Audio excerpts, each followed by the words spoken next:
My name is Pat Cohen. I'm a partner here at Zank Cohen Wright and Saladin. I've been with the firm since 1976, which officially makes me a dinosaur. My area of expertise is business planning, and that entails everything from acquisition to disposition of property, and what we're talking about today is succession planning for the business owner. Hopefully in the life of his business it's grown to be a success, and the problem that that business owner then has is, how do I pass that asset on to those I want it to go to? And there are peculiar problems in business succession because the businessman is faced with the inevitable: when I'm gone, what do I want to happen to my business? And oftentimes he has some conflicts in that he wants to take care of his spouse and his children, but oftentimes that spouse and or children are not intimately involved in the business. And there is a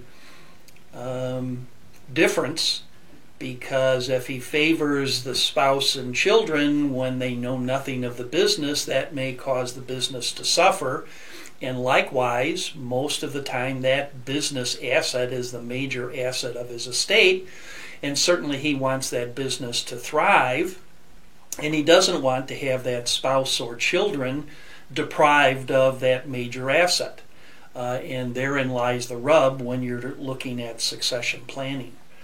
Succession planning takes various aspects, but most often you have to begin your planning well before the event that everyone is concerned about, i.e. the retirement or the death or disability of the primary owner.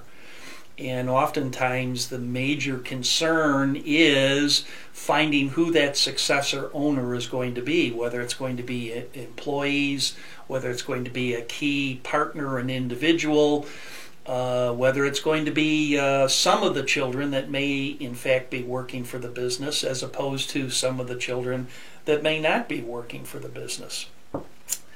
Generally speaking, business succession planning requires a careful evaluation of life insurance, because life insurance products oftentimes are used as the funding vehicle to allow cash to be dispersed to the family, whether it's through the spouse or to the children, while keeping the business as an ongoing entity and keeping the management team intact, because oftentimes the business owner does not want a uneducated spouse or child to be involved with the business, because that could lead to a disaster for both.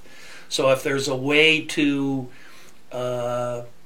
monetize the value of the business, get that value to your loved ones while still allowing the business to continue on, that's a win-win situation.